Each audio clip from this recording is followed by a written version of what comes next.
Media మీద అందరికీ హృదయపూర్వక ధన్యవాదాలు తెలియజేస్తూ, అందరికీ కొంచెం కన్ఫ్యూషన్ ఉంటుంది, చేయండి మామిడాకులు విభూది డబ్బాలు గన్ను అనేసి. ఇది నేను చెప్పేది కాదు. ముందు ప్రెస్ మీట్లోకి వెళ్ళేటప్పుడు ఈరోజు ఒక పత్రికలో రాష్ట్రానికి ఏ రాజధాని లేకుండా చేస్తున్నావు అని పెట్టి ఈయన బొమ్మ ఇటు పెట్టాలి, ఏరో మార్కు చేస్తున్నాం అని చెప్పి ఏరో మార్క్ ఇటు పెట్టి సరిపోయేది జగన్మోహన్ చూపించి. ఎందుకంటే చేస్తున్నాడు ఇతనే.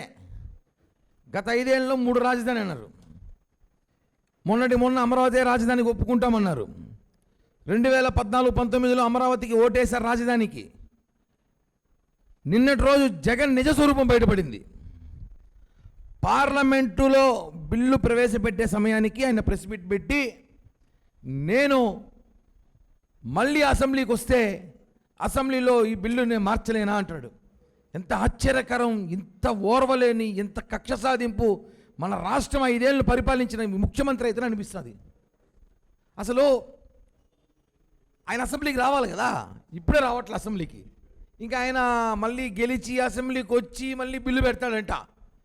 ఇంకా కాసేపట్లో అసెంబ్లీ పార్లమెంట్ బిల్లు పాస్ అయిపోతుంది, లోక్సభలో రాష్ట్రపతి గారు ఆమోదం వచ్చేస్తుంది కాసేపట్లో. మళ్ళీ ఈ టైంలో కూడా ఈయన నేను బిల్లు రానివ్వను, మళ్ళీ 3 రాజధానులు మార్చి ఇప్పుడు 3 పేర్లు కొత్త పేరు చెప్పాడు. 3 రాజధానులు కాదండి, ఇప్పుడు 3 కొత్త పేర్లు. మర్చిపోయిన తీసుకోవాల్సింది ఏమంటే మావి గన్ అని చెప్పాడు. మచిలీపట్నం, విజయవాడ, గుంటూరు మధ్యలో గన్నో బొన్నో అది చెప్పాడు. అదిగా చెప్పాల్సింది ఆయన. మామిడాకుల నుంచి మావి, విభూది నుంచి వియ్యి, గన్ను. ఇది పట్టుకోండి అన్న ఒకసారి, అది పట్టుకోవాలి ఒకసారి. ఇది కాంబినేషను, మా వి గన్. ఇలా తీసుకుంటే సరిపోయింది. అది ఊరికి అనవసరంగా మచిలీపట్నము, విజయవాడ, గుంటూరు అని చెప్పి తీసుకొని మళ్ళీ ప్రజల అయోమయం. అసలు జనము అసహించుకుంటారో సిగ్గుపడతారని తెలియట్లేదా? జగన్మోహన్ రెడ్డికి మతి భ్రమించింది. నాకు అనుకుంటా ఒకసారి, ఎందుకు జగన్మోహన్ రెడ్డి వైజాగ్లో రాజధాని అడిగాడంటే, నేను తెలిసింది నాకు, వైజాగ్లో పిచ్చి ఆసుపత్రి ఉందంట ఫేమస్, ఆడ ట్రీట్మెంట్ చేస్తారంట. ఆ పిచ్చి ఆసుపత్రి ట్రీట్మెంట్కి జగన్మోహన్ రెడ్డి దగ్గరగా ఉంటుందని చెప్పి వైజాగే రాజధాని అయితే బాగుంటుంది అనుకున్నట్టుంది ప్రవర్తన. లేకపోతే అమరావతి డెవలప్మెంట్ చేస్తున్నాం, ప్రధానమంత్రి మోడీ గారు శంకుస్థాపన చేశారు, ఫండ్స్ తీసుకొస్తున్నాం, అమరావతి మీరు రెడీ చేస్తుంటే ఈ టైంలో మళ్ళీ మావి గన్, మావి బన్, రకరకాల పేర్లు.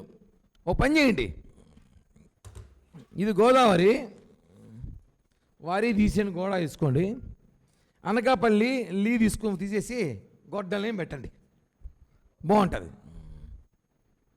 ఈ మావి గన్ చాలా పెద్ద పేరే, ఇది బాగుంటుంది చూడండి. గోదావరిలో తీసుకొని ఇవి తీసుకొని గొడ్డలి, పర్ఫెక్ట్, ఇది పెట్టండి.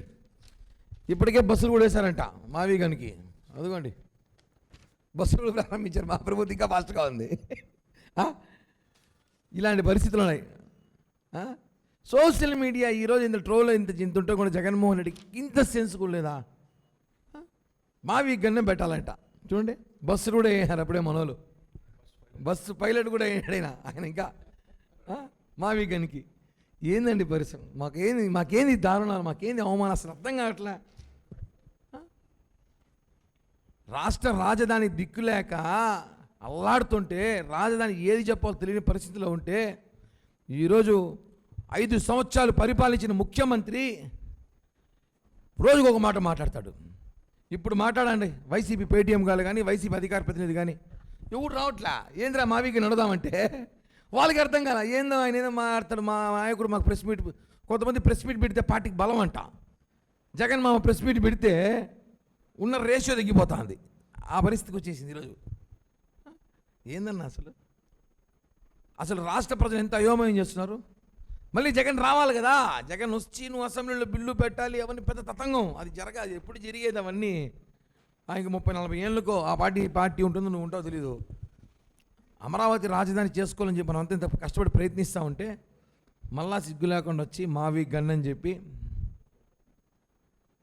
ప్రజలు తెలుసుకోండి, ఇప్పటికన్నా మన దౌర్భాగ్యం 5 వెనక్కి వెళ్ళిపోయిన కారణం ఏమంటే జగన్మోహన్ రెడ్డి. గత 5 సంవత్సరాల్లో వైజాగ్ 3 రాజధానులు అని చెప్పి ప్రజలను అయోమయం గురి చేశారు. మళ్ళీ ఇప్పుడు అదే ప్రయత్నం చేస్తున్నాడు.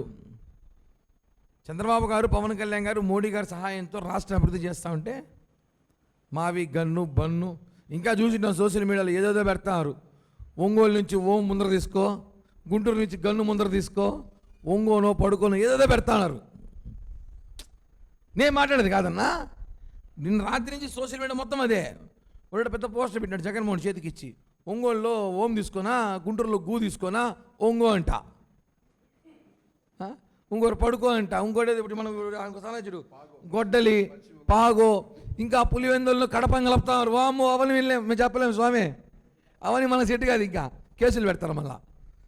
మళ్ళీ వస్తారు వాళ్ళు కాసేపట్లో దొండకాయనేసి రాని మాట్లాడతాను నేను కూడా. ఏంది అసలు ఒక పార్టీ అధ్యక్షుడు, ప్రజలు దీన్ని ట్రోల్ చేస్తారు సంగతి మర్చిపోయి ఎవరో షార్ట్ కట్ పేర్లు పెట్టుకుంటారు. ఇందాక రాజేంద్ర ప్రసాద్ సినిమా చూసా, షార్ట్ కట్ పేర్లు పెట్టుకుంటారు. రామచంద్రరావు, ఆర్ఆర్, రామకృష్ణ, ఆర్కే, ఇలాంటిది ఇది. మావికి ఎలాంటి ఆలోచనలు వస్తున్నాయి అసలు ఆయనకి అర్థం కావట్లా. అందుకే చెప్పేది, ప్రభుత్వానికి విన్నపించడం ఏమంటే, చంద్రబాబు గారు, పవన్ కళ్యాణ్ గారిని దయచేసి జగన్మోహన్ రెడ్డి గారికి నెలకు ఒకసారి స్పెషల్ ఫ్లైట్లో లండన్ పంపించండి. ఆయన మందులు మర్చిపోయి ఇచ్చినట్టున్నాడు, లండన్ మందులు. లేదంటే వైజాగ్ దగ్గర ఆయన రాజధాని తీసుకున్నామంటే మీరు ఒప్పుకోలే, అటనం పంపించండి, అటనం మాత్రలు వేసుకుంటాడు. లేదంటే మాకు ఈ కష్టాలు ప్రజలకి, మేము ఇలా మామిడాకులు విభూదులు ఎత్తుకొని ఇలా గన్నులు ఎత్తుకొని తిరగలేకపోతాం. ఆ గన్ను కూడా మావాడు కోడికెత్తి పెట్టుకొచ్చాడు. ఏరా అంటే బ్రాండ్ ఉంటుందంట కోడికెత్తికి. ఇలాంటి పరిస్థితి రాష్ట్రం ఉందన్న. ఇదేదో ఒకరిని కించపరిచే చేయాలని కాదు, ఇలా తీసుకోవడం కూడా బాగుంటుంది, మంచిదే కదా, విభూది మంచిదే, మామిడాకులు మంచిదే కదా, ఎందుకు మచిలీపట్నం విజయవాడ తీసుకోవడము? మీకు అప్పుడు మీ ప్రభుత్వంలో 5 సంవత్సరాలు మీకు గుర్తు రాలేదా? ఈ మావి గన్ను, ఈ గన్ను బన్ను రాలేదా? అప్పుడు వైజాగ్ కావాలి, ఎందుకంటే వైజాగ్లో లక్షల ఎకరాలు కొట్టే, లక్షల కోట్లు దోచేయాలని చెప్పి వైజాగ్ టార్గెట్ చేశారు. రాయలసీమ ప్రజల్ని బక్రాన్ చేయను, కర్నూల్లో హైకోర్టు అన్నారు. లెజిస్లేటివ్ అసెంబ్లీ మాత్రము ఆడుంటుంటే ఒక మనిషి ఒక ప్రోగ్రాం జరగాలంటే 3 సార్లు జరగాల, ఒక కార్యక్రమం చేయాలంటే 3 చోట్ల జరగాలి. ఇవన్నీ కూడా చూస్తూ ఉన్నారు. ప్రజలు అర్థం చేసుకోలేమంటే జగన్మోహన్ రెడ్డి అండ్ వైఎస్ఆర్ కాంగ్రెస్ పార్టీ నమ్మే పరిస్థితులు మీరు ఎవరు లేరు, మేము లేము, ప్రజలు నమ్మకండి. మీరు చూడండి, సిగ్గులాగా ఒక మాట చెప్తారు, ఇది ఇంకా ఆశ్చర్యకరం. రాష్ట్రానికి రాజధానిలో చరిత్ర లేదట, దేశానికే రాజధాని ఉంటుందంట. ఇప్పుడు బెంగళూరు ఏమంటారు, చెన్నైని ఏమంటారు, ముంబైని ఏమంటారు? ఇవన్నీ ఏంది అసలు? ఏమో రేపు మళ్ళీ ఆయన టైం బాగుండి ఆయన ఒకవేళ అదృష్టం గట్టి పెట్టాడు, కళలో ఆయన ప్రధానమంత్రి అయిపోయినాడు అనుకో, మొత్తం ఒక రాజధాని చేస్తాడు. ఆ రాజధాని మాయావి. మాయావి అన్నం చూసి గుర్తొచ్చింది నాకు. మావి బస్సులు ఇప్పటి నుంచి వేస్తారు, నెక్స్ట్ ఫ్లైట్లు కూడా వేస్తారు. ఫ్లైట్లు, ట్రైన్లు, షిప్పులు, స్టీమర్లు అన్నీ వేస్తారు. ఇంకా ఆయన్ని ప్రధాని చేసేస్తే మొత్తం రాజధాని, ఇంకా ఏ రాష్ట్రాలు ఉండవు, రాష్ట్రాలకి రాజధానులు ఉండవు, ఒకే ఒక రాజధాని మాయాగన్. ఏంది పరిస్థితి? ఈ మావిగన్ అనేది వైరల్ అయిపోయింది దేశంలో. తమిళనాడు, కర్ణాటకలో ఉన్న ఫ్రెండ్స్ ఫోన్ చేసి అడుగుతున్నారు, ఏంది ఆడ చూపించేస్తా కదా మీ వాళ్ళు అనేసి. మావాడు ఎందుకు పోతాడు? ఆయన ఎవరో ప్రతిపక్ష నేత, మాకెందుకు పోతాడు? ప్రజలు తెలుసుకోండి, కనీసం 6th క్లాస్ పిల్లోడికి ఉన్నంత జ్ఞానం కూడా జగన్మోహన్ రెడ్డికి లేదు. స్కూల్ బుక్లో ఉంటుంది ఆంధ్రప్రదేశ్ క్యాపిటల్ అంటే ఒకప్పుడు హైదరాబాదు, చెన్నై క్యాపిటల్ అంటే, తమిళనాడు క్యాపిటల్ అంటే చెన్నై, కర్ణాటక అంటే బెంగళూరు, మహారాష్ట్ర అంటే ముంబై. ఇలా రకరకాల క్యాపిటల్ సిటీస్ మనకి ఎందుకు ఉంటాయంటే రాజధాని పరిపాలించి. ఈయన ఏకంగా చదివినాడో లేదో కూడా తెలియదు అసలు. మన రాష్ట్ర ముఖ్యమంత్రి చేయనాడు, రాజధాని ఉండే చరిత్రే లేదంట, మళ్ళీ 3 రాజధానులు కావాలంట ఆయనకి. అసలు ఏంది అసలు? ఏ స్కూల్ చదివాడు? ఆయన పాఠాలు చెప్పినట్టు ఆ ప్రిన్సిపల్ ఎవడో, ఆ పంతులు ఎవరో, వాళ్ళకి సన్మానం చేయాలి ఫస్ట్ సాల్వా కప్పి.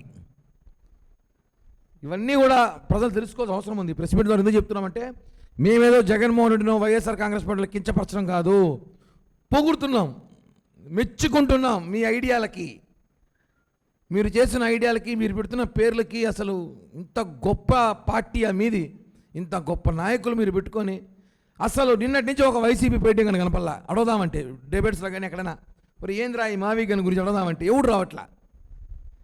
ఆయన ఏదో మాట్లాడేసి వెళ్ళిపోతారు, మేము కొట్టించుకోలేము మీ దగ్గర, మాకేం కరమంటారు వాళ్ళు. అలాంటి పరిస్థితులు ఉన్నాయి.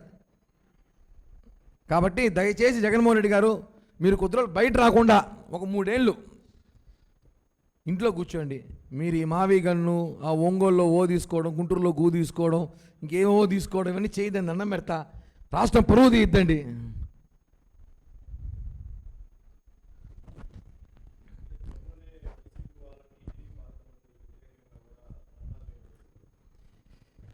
ఏదో విన్నానన్న చేయని ఏమవుతుందా? ఇప్పుడు మేము చేయలేమా? ప్రతిపక్షంలో నుండి వాళ్ళు ధర్నా చేస్తాడు, అధికార పార్టీ మేము ఆపలేమా? చేయని ఏమవుతుంది? కేవలం వాళ్ళు టీటీడీని రాజకీయ కేంద్రంగా వాడుకుంటున్నారు. భూమన బ్యాచ్ టీటీడీ రాజకీయ కేంద్రంగా ఏమి లేవు ఇక్కడ, రాష్ట్రంలో ఇష్యూలు సమస్యలు ఏమి లేవు ఇక్కడ. టీటీడీని మాట్లాడితే, చైర్మన్ మాట్లాడితే ఏదో హైలైట్ అవుతుందని ప్రయత్నిస్తాం. చేయని అడ్డుకొని చూస్తాం. మేమేమైనా వాళ్ళు అడ్డుకుంటా అంటే మేమేమైనా ఇంట్లో ఏసీ వేసుకో పడుకుంటాం అనుకున్నారా? రాని చూద్దాం, వాళ్ళు అడ్డుకుంటే మేము కూడా వెళ్తాం. ఈరోజు అమరావతి ఒకటి డిజైన్ చేశారు చూడండి, ఎంత చక్కగా ఉందో. ఒక Amaravati capital city of Andhra Pradesh ఎంత చూడడానికి ఎంత ఇదిగా ఉందో ఒకసారి చూడండి. అమరావతి ఇలాంటి ప్లెజెంట్ మైండ్ ఈరోజు ఇంతకుముందు మన కిరణ్ రాయల్ గారు చెప్పినట్టు పిల్లల పాఠ్యపుస్తకాల్లో 6వ తరగతి 7వ తరగతి పాఠ్యపుస్తకాల్లో ప్రతి ఒక్క రాష్ట్రానికి రాజధాని ఏది అనే సరిసని ప్రశ్న కానీ అదే ఎగ్జామ్స్లో కూడా ఆ ప్రశ్నలు వస్తున్నాయి. ఈ రాష్ట్రానికి గవర్నర్ ఎవరు, ఈ రాష్ట్రానికి ముఖ్యమంత్రి ఎవరు అనేసి వస్తున్నాయి. ఈయన కొత్తగా ఆంధ్ర రాష్ట్రంలో కానీ ఇలాంటి ఎగ్జామ్ పెట్టేటప్పుడు పెట్టారంటే మీ రాజధాని ఏదంటే మావిగన్ అంటే వాళ్ళే ఆశ్చర్యపోతాయి. ఇదేంద్ర ఇది మావిగన్ మాకే అర్థం కాలేదని సరే. పవిత్ర అమరావతి అంటే దేవతలు మంగళంగా నివసించే ప్రదేశాన్ని అమరావతి అనేసి అంటారు.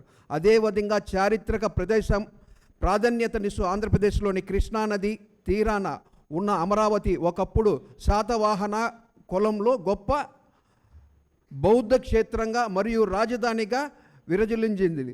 ఆధ్యాత్మికంగా ఉండే ప్రదేశమైనటువంటి అమరావతిని అప్పట్లో అమరేశ్వరాలయంగా ప్రసిద్ధిగాంచిన దాన్ని ఈరోజు అమరావతి అని మనం ఎంతో గొప్పగానో చెప్పుకుంటున్నాం. ఇలాంటివి చెప్పుకోవాలంటే ఆంధ్ర రాష్ట్ర ప్రజలు కూడా చాలా సంతోషపడతారు. గతంలో 2014లో ఆయన అపోజిషన్ లీడర్గా ఉన్నప్పుడు నేను యాక్సెప్ట్ చేస్తున్న అమరావతికి 35,000 ఎకరాలు కావాలి అనేసని అసెంబ్లీ సాక్షిగా ఒప్పుకున్న జగన్మోహన్ రెడ్డి గారు పలు విధాలుగా పలు రకాలుగా ఊసరబిల్లి రంగులు మార్చినట్టు ఈ రాష్ట్రంలో ప్రతిసారి ప్రెస్ మీట్ పెట్టి రాష్ట్ర ప్రజల్ని తప్పుదో పట్టిస్తున్నారు. ఇలాంటివి మంచి పద్ధతి కాదు. వినగా ఏదో కొత్తగా ఉంటుంది, చూడగా రుచులు వేరయ్యా అనేసి అంటే జగన్మోహన్ రెడ్డి ప్రవర్తన చూడగా విచిత్రంగా ఉన్నది. ఇది మానుకునేసి మా కిరణ్ రాయల్ గారు చెప్పినట్టు ఏదో ఒక మంచి డాక్టర్ని చూపించుకునేసి ఇంకా మేమే ఇనిషియేట్ తీసుకునేసి ముఖ్యమంత్రి గారు మా డిప్యూటీ ముఖ్యమంత్రి గారు ఇనిషియేట్ తీసుకునేసి ఎక్కడన్నా మంచి హాస్పిటల్లో చూపించి మళ్ళీ ఏదన్నా రాజకీయాలకు లేకపోయినా కూడా ఒక మనిషిగా ఎప్పుడో ఒకప్పుడు మాకు ఒక విచిత్రమైన ముఖ్యమంత్రి ఉండేవారు, ఆయన పేరు జగన్మోహన్ రెడ్డి, ఆయన మావిగన్ పెట్టాలనుకున్నాడు, కాకపోతే మిస్ అయిపోయి తర్వాత ఆయన్ని కనబడకుండా రాష్ట్ర ప్రజలు అనే విధంగా కూడా చెప్పుకోవాల్సి వస్తుంది. ఇంకొక విషయం ఏంటంటే గతంలో ఎన్నడూ లేని విధంగా గత పాలనలో 24వ స్థానంలో రాష్ట్ర పంచాయతీరాజ్ శాఖ ఉంటే ఈరోజు పవన్ కళ్యాణ్ గారు ఆ శాఖ చేపట్టిన కాడ నుంచి పోయిన సంవత్సరము ఈ సంవత్సరం 2 సంవత్సరాలు కంటిన్యూగా ది బెస్ట్ పంచాయతీరాజ్ శాఖ అవార్డు తీసుకున్న ఘనత మొట్టమొదటి స్థానానికి తీసుకొచ్చిన ఘనత అది ఎవరికన్నా ఉందంటే అది పవన్ కళ్యాణ్ గారికి. ఇలాంటివి ఆచితూచి ఈరోజు రాష్ట్రం పక్క రాష్ట్రాల్లో ఎంక్వైరీ చేస్తున్నారు. అరే యారప్పా ఇంద పవన్ కళ్యాణ్ అని తమిళనాడులో వేడిగా రాజకీయాలు నడుస్తుంది, యారప్పా ఇంద పవన్ కళ్యాణ్ అనేసి సెర్చ్ చేస్తున్నారు గూగుల్లో. అదేవిధంగా కర్ణాటక నార్త్లో పోయి చూస్తే కోన్ హే ఏ పవన్ కళ్యాణ్ అనేసి వాళ్ళు సెర్చ్ చేస్తున్నారు. ఏంటంటే ఎక్కువ సెర్చింగ్ పర్సన్ ఎవరన్నా ఉన్నారంటే ట్రెండీ పర్సన్ అంటే పవన్ కళ్యాణ్. ఎందుకంటే రాష్ట్ర అభివృద్ధి చూసి ఆ విధంగా వాళ్ళు కూడా ఇన్స్పైర్ అయ్యి చూస్తున్నారు. దీన్ని మానుకునేసి ఇకనైనా మీరు చక్కగా ఏదైనా వేరే పనులు ఏదైనా చూసుకుంటే హెలంక ప్యాలెస్లో చాలా బాగుంటుంది, బెంగళూరు ప్లెజెంట్గా ఉంటుంది. ఇక్కడ ఎవరెవరి పని, ముఖ్యమంత్రి గారి పని కానీ పవన్ కళ్యాణ్ గారి పని కానీ వాళ్ళ శాఖలు వాళ్ళ పనులు చూసుకొని ఈ రాష్ట్రాన్ని అభివృద్ధి చేసే పనుల్లో చాలా బిజీగా ఉన్నారు. అడుగోసారి మీరు వచ్చి ఏదో ఒక ప్రెస్ మీట్ పెట్టి మకతిక్క పెట్టి మమ్మల్ని ఇబ్బంది పెట్టి రాష్ట్ర ప్రజల్ని ఇబ్బంది పెట్టి మమ్మల్ని దయచేసి మీరు ఇంక ప్రెస్ మీట్లు కూడా పెట్టొద్దండి అనేసి నేను ఒక జనసేన నాయకుడు కాకుండా సామాన్య మానవుడుగా కూడా మిమ్మల్ని అభ్యర్థిస్తున్నా. థ్యాంక్ యూ, ధన్యవాదాలు. చివరిగా అన్న, ఈ పేపర్లో ఇంత చదివాం కదా, జగన్మోహన్ రెడ్డికి అయితే ఓకే, ఆయన ట్రీట్మెంట్ తీసుకుంటున్నాడు, టాబ్లెట్స్ వాడుతున్నాడు, మా వీకెన్ రెడ్డి గారు వీళ్ళు కూడా రాస్తారని ఇంత పెద్ద ఐటికల్ పెట్టి, అంటే రూట్ మ్యాప్ వేశారు. ఇటు 70 కిలోమీటర్, 40 కిలోమీటర్, 110 కిలోమీటర్లు మ్యాప్ ఉంటుంది. ఇది మీకు ఎందుకు గుర్తురాలి? 2 ఏళ్ళ ముందు 2024 ఎన్నికల ముందు మీకు ఎందుకు ఇది గుర్తుకురాలేదు? ఈ మ్యాప్ గుర్తుకురాలేదా? ఇప్పుడు ఎందుకు గుర్తొచ్చింది మీకు ఇది? అంటే ట్రీట్మెంట్ వీళ్ళు మొత్తం తీసుకుంటారు, వీళ్ళు యజమానితో పాటు సంస్థ కూడా తీసుకునేలాగా ట్రీట్మెంట్. ఎంపీలు అడుగుతున్నా, ఎంపీలు ఓటేసి ఈరోజు రాష్ట్రానికి ఏదో చేస్తారని చెప్పి ఏదో అర్రాకుర మర్చిపోయి కొంతమంది ఎంపీలు గెలిచిపోయారు. వాళ్ళు ఈరోజు పోయేసి పార్లమెంట్లో ఇక్కడ ఒక మాట మాట్లాడతారు. నిజంగా చెప్తాను, వీళ్ళని మన రాష్ట్రంలో అడుగుపెట్టనీయకూడదు. వాస్తవం చెప్తున్నా, ఈ ఎంపీలు ఎవరైతే ఈ బిల్లుకి వ్యతిరేకంగా ఓటేయాలని చూసారో వీళ్ళని మనము తిరుపతిలో కానీ వాళ్ళ నియోజకవర్గాలు రానికుండా అడ్డుకుంటే బాగుంటుంది. నిజం చెప్తున్నాం, ప్రజలకు పిలుపునిస్తున్నాం, అడ్డుకోవాలి. ఎందుకంటే వీళ్ళు ఇక్కడ మనకి జిందాబాద్ కొట్టి అక్కడ పోయేసి బిల్లుకి ఆమోదం తెలపకుండా చేయడం ఇది అవమానకరం. దొంగతనంగా వీళ్ళు బిల్లుని పాస్ కానీ అడ్డుకున్నా కూడా వీళ్ళు 3 ఏం చేయలేరు. కాబట్టి ప్రజలు తెలుసుకొని ఉంటే ఇప్పటికైనా తెలుసుకొని జగన్మోహన్ రెడ్డికి మన రాజధాని మీద ఎంత కక్ష ఉందో ఆ కక్ష మొత్తం కూడా పవన్ కళ్యాణ్, చంద్రబాబు గారి మీద ఉంది. మనం చూసాం ఆ రోజు న్యాయస్థానం దేవస్థానం అనేసి ఎంత పెద్ద కార్యక్రమం చేశారు, ఎన్ని వేల మంది వచ్చారు, ఎంతమంది రోడ్డు పైన కూర్చున్నారు వాన ఎండనక. ఇవన్నీ కూడా మర్చిపోతే ఎలా? ఇవన్నీ ప్రజలు తెలుసుకోండి. జగన్మోహన్ రెడ్డి రాజధానికి వ్యతిరేకత కాదు, అసలు ఆంధ్రప్రదేశ్ రాష్ట్రానికి వ్యతిరేకత అతను. థ్యాంక్ యూ అన్న. జై హింద్.